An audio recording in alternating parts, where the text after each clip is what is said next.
할렐루야. 여러분 오늘 한 날도 수고 많으셨습니다.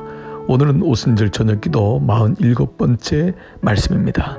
우리는 그동안 첫날 기도란 무엇입니까로 시작하여 소아시아의 마지막 라오디게아 교회까지의 모습으로 창세기부터 요한계시록까지의 말씀을 통하여 기도에 대한 여러 가지 모습을 같이 말씀을 나누면서 우리는 함께 은혜를 나누었습니다. 그것은 바로 하나님이 기뻐하시는 기도는 말씀 기도라는 것, 말씀에서 시작하여 말씀으로 마무리되는 것이 하나님이 기뻐하는 기도라는 것을 알게 되었습니다. 그렇습니다. 성령 강림절기 또한 제자들이 예수님 말씀을 믿고 기억하여 곧 성령을 주실 것이다.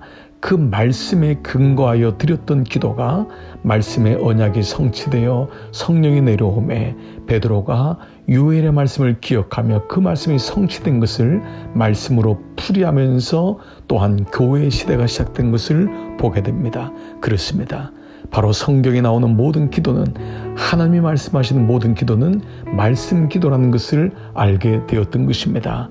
이제 우리는 오늘부터 주일까지의 마지막 남은 시간을 어떻게 말씀 묵상이 말씀 기도로 갈 것인가, 즉 오늘 새벽마다 내게 주시는 하나님 말씀, 그 양식 바로 만나를 가지고 묵상하고 적용하여 나의 삶의 키, 방향으로 잡고 동시에 그것이 기도가 되어 하나님께 올려드리는 말씀으로 갈 때 우리는 능력 있는 기도, 하나님이 원하시는 기도를 계속적으로 이어갈 줄 믿습니다.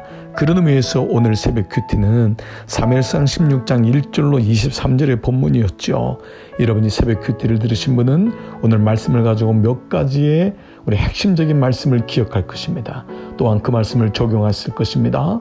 또 기도했을 것입니다. 오늘 이 저녁에도 다시 그 말씀을 리마인드하며 그 말씀을 다시 기억하며 기도의 자리로 말씀을 가지고 가는 것입니다. 여러분 아시는 대로 오늘 본문은 사무엘에게 하나님이 더 이상 사울을 위해서 슬퍼하지 말고 내게 주시는 새 시대를 준비해라 라면서 이새의 집에 보냅니다. 이새의 집에 가면서 그는 이새를 제사에 청하게 되고 한 아들에게 기름을 부으라고 하는 하나님 말씀에 순종하게 됩니다. 그때 4절에 사무엘이 여호와의 말씀대로 행하여, 이 말씀이 첫 번째로 우리는 말씀을 묵상하였죠. 여러분 이 말씀은 쉬운 말씀이 아닙니다.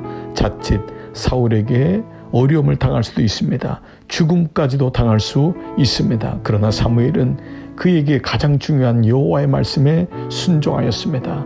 하나님이 말씀하시면 제가 행하겠습니다.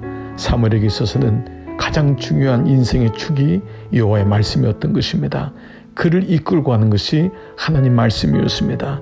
우리에게도 첫 번째가 시작됩니다. 주님, 나에게 말씀대로 살게 하여 주옵소서. 그러면 말씀을 들어야 됩니다. 말씀을 봐야 됩니다. 말씀이 묵상돼야 됩니다. 말씀이 다시 되새김질되고 기억돼야 됩니다. 기도까지 가야지만이 그 말씀대로 살 수 있는 능력이 생기는 것입니다. 하나님, 오늘 이 말씀이 내 말씀 되게 하옵소서. 사무엘이 여호와의 말씀대로 행했던 것처럼 나와 내 배우자, 자녀들이 말씀의 축이 생기도록 주님 인도하여 주옵소서. 간절한 기도가 될 것입니다. 두 번째는 7절에 여호와께서 사무엘에게 이르시되 그의 용모와 키를 보지 말라. 내가 이미 그를 버렸노라. 놀랍게도 엘리압으로부터 삼마 그리고 그 아들들 아비나답이 지나가지만 하나님은 말씀하지 않습니다. 심지어 그들 모두를 내가 버렸다고까지 말씀합니다. 그들을 버린 것이 아니라 그들이 자랑하는 용모와 키, 내 안에 하나님보다도 높아진 것을 하나님 기뻐하지 않는다는 것을 말씀합니다. 두 번째 기도가 됩니다. 주님, 나에게 하나님보다 더 높아진 것이 있습니까? 그것이 바로 용모와 키입니다. 하나님, 내가 하나님보다 더 의지하는 것이 있습니까? 하나님이 이것을 버렸다고 했습니다. 기뻐하지 않는다고 했습니다. 주님, 이것을 놓고 회개합니다. 내가 하나님보다 기뻐했던 것이 있으면 용서하여 주옵소서. 성령께서 기억나게 하고 떠오르게 할 때 이것을 붙잡고 기도하는 것입니다. 세 번째 11절에 세 번째 기도의 제목은 아직 막내가 남았는데 그는 양을 지키나이다. 사무엘이 이새에게 더 이상 아들이 없느냐 라고 했을 때 마지막 막내를 기억하면서 그는 양똥을 치고 있습니다. 양을 치고 있습니다. 그러나 그는 양을 치고 있다는 이 말씀 속에서 다윗이 어떠한 자임을 보게 됩니다. 하나님은 어떤 사람을 기뻐하십니까? 큰 일, 위대한 일을 하는 자가 아니라 그에게 준 일을 묵묵히 감당하는 그는 양을 지키나이다. 주님, 내게 주신 일, 내게 주신 사역, 내게 주신 작은 일 묵묵히 감당하게 하여 주옵소서. 작은 일에 최선을 다하는 사람이 큰 일을 맡겨도 최선을 다할 수 있고 하나님께 영광을 돌릴 수 있습니다. 그러므로 세 번째 기도는 주님, 내가 사람들이 볼 때는 작게 여기지는 것이지만 내가 그것을 귀하게 여기고 그것을 바라보고 하나님 앞에 나가겠습니다. 다윗은 양을 치는 그 순간에 하나님을 바라보고 찬양을 하고 감사하고 기도했던 것이 나중에는 골리앗을 이기는 능력까지 갔던 것입니다.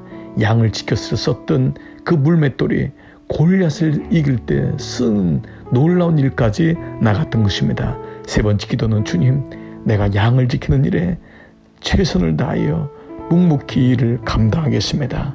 사랑하는 여러분, 오늘 세 가지의 기도가 묵상이 여러분에게 기도가 되었나요? 주님, 여호와의 말씀대로 행하게 없어서 내게 말씀에 죽을 주옵소서. 우리 가정이 말씀을 듣게 하옵소서. 주님, 내가 주님보다도 기뻐하고 의지하는 용모와 기가 있습니까? 한순간도 잊지 말고 날마다 내가 주님을 바라보게 하여 주옵소서. 주님, 내가 양을 지키는 작은 일에 헌신하고 작은 일을 기뻐하고 그 일을 감당함으로 큰 일까지 감당할 수 있는 은혜를 주옵소서. 내 삶의 하루의 작은 일이 시작점이 무엇입니까? 하나님 말씀을 묵상하며 하나님 하루를 시작하겠습니다. 하나님 높이는데 나의 시간을 쓰겠습니다. 하나님께서 원하시는 삶을 작지만 시작해 보겠습니다. 오늘 이 말씀이 여러분의 기도가 되기를 축복합니다. 오늘 한 날도 말씀의 기도로 나가시기를 기도합니다.